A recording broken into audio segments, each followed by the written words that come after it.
ശ്രീ സുമേഷ്, ഇന്ന് സഭയിൽ കണ്ടത് എന്തൊക്കെയാണ്? ഞാനിപ്പോൾ സൂചിപ്പിച്ച വിധത്തിലൊക്കെ ഒരുപാട് കാര്യങ്ങൾ നടന്നു. ഇന്നിപ്പോൾ വി എസിനും മറ്റും ആദരവർപ്പിച്ച അനുസ്മരണവുമൊക്കെയായി ഇങ്ങനെ സഭ പോകുമ്പോഴാണ് ഈ പറഞ്ഞതുപോലെ Palakkad M L A Rahul Mamkootathil സഭയിലേക്ക് വരുന്നത്. അതിന് കോട്ടയം കുഞ്ഞച്ചനിൽ മോഹൻലാൽ വരുമോ ഇല്ലയോ എന്ന് ചോദിക്കുന്നത് പോലെ മാധ്യമങ്ങളൊക്കെ ഇങ്ങനെ തപ്പിക്കൊണ്ടിരിക്കുന്നു, അന്വേഷിച്ചുകൊണ്ടിരിക്കുന്നു. അതിനിടയിലാണ് എം എൽ എ ബോർഡില്ലാത്തൊരു ഇന്നോവയിൽ അദ്ദേഹം വരുന്നു, നേരെ സഭയിലേക്ക് വരുന്നു. നിങ്ങളൊക്കെ ശ്രദ്ധിച്ചോ? അത് കഴിഞ്ഞ് എന്തോ ഒരു കുറിപ്പ് അദ്ദേഹത്തിലേക്ക് എത്തുന്നു എന്ന് പറയുന്നു. ഉടൻ തന്നെ നിങ്ങളൊക്കെ പിരിഞ്ഞു പോകുന്നതിന് മുമ്പ് എം എൽ എ ഇറങ്ങിപ്പോകുന്നു. ഇങ്ങനെയൊക്കെ ഇന്ന് കണ്ടു. സഭയിൽ കണ്ടതിനെക്കുറിച്ച് എം എൽ എ എന്തു പറയും?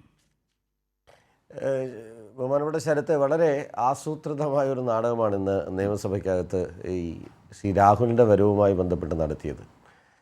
നമുക്ക് രാവിലെ മുതലേ നമ്മളെല്ലാം കേട്ട വാർത്ത അദ്ദേഹം വരുന്നില്ല, പങ്കെടുക്കുന്നില്ല എന്നൊക്കെയുള്ള വാർത്തകളാണ് പൊതുവിൽ വന്നിട്ടുണ്ടായിരുന്നത്.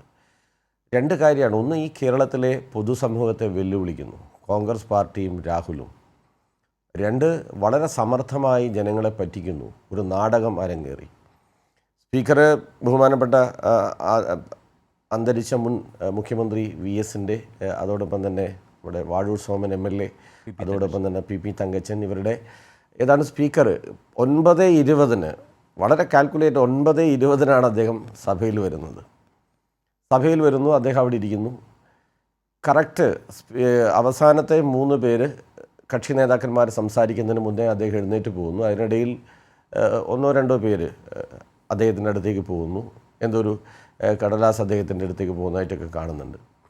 ഇത് കാണിക്കുന്നത് വളരെ സമർത്ഥമായിട്ട് കേരളത്തിലെ ജനങ്ങളെ വിഡ്ഢികളാക്കുകയാണ് കോൺഗ്രസ്.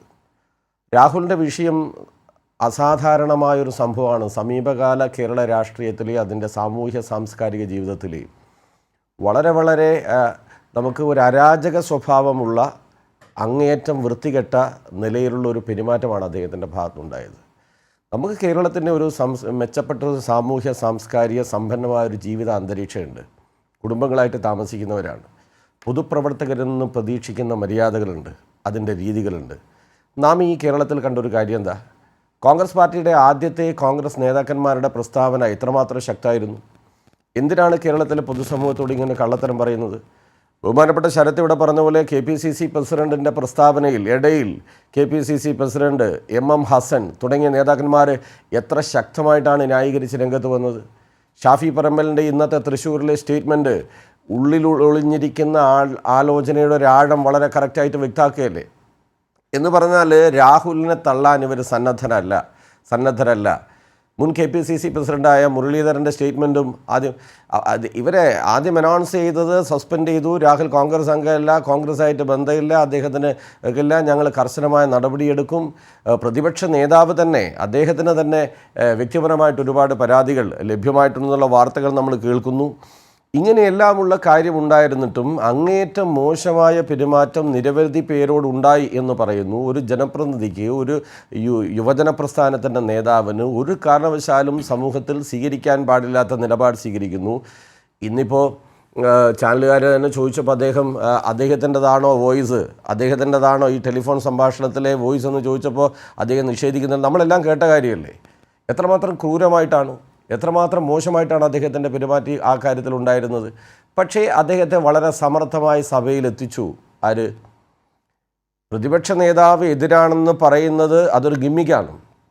അദ്ദേഹത്തിൻ്റെ കൂടി പിന്തുണ ഇല്ലാതെ എങ്ങനെയാണ് സഭാ കക്ഷി നേതാവായ കോൺഗ്രസിൻ്റെ UDFൻ്റെ പ്രതിപക്ഷ നേതാവിൻ്റെ അനുമതി, അംഗീകാരം ഇല്ലാതെ എങ്ങനെയാണ് അദ്ദേഹത്തിൻ്റെ സഭയിൽ വരാൻ പറ്റുക? അങ്ങനെ ഒരാൾക്ക് സഭയിൽ വരാൻ പറ്റുമോ? അപ്പോൾ ഇതൊക്കെ ജനങ്ങളെ പറ്റിക്കുകയാണ്. കോൺഗ്രസ് ഈ തെറ്റായ രീതിയെ സംരക്ഷിക്കുന്നു, രാഹുലിനെ സംരക്ഷിക്കുന്നു. രാഹുലിന് വരാൻ വേണ്ടി വളരെ കറക്റ്റായിട്ടുള്ള നാടകം ഒരുക്കുന്നു. കാരണം എന്താ വെച്ചാൽ സഭയിൽ അനുശോചന പ്രമേയം, അതിൻ്റെ ഭാഗമായിട്ടുള്ള സംസാരമൊക്കെ നടക്കുമ്പോൾ സ്വാഭാവികമായിട്ട് അവർക്കറിയാം അവിടെ വന്ന് രക്ഷപ്പെട്ടു പോവുക, അവസാനിക്കുന്നതിന് പോവുകയും ചെയ്യുന്നു. വളരെ കറക്റ്റായിട്ട് അവർ തയ്യാറാക്കിയ ഒരു നാടകത്തിൻ്റെ ഭാഗമായി സംഭവിക്കുന്നതല്ലേ.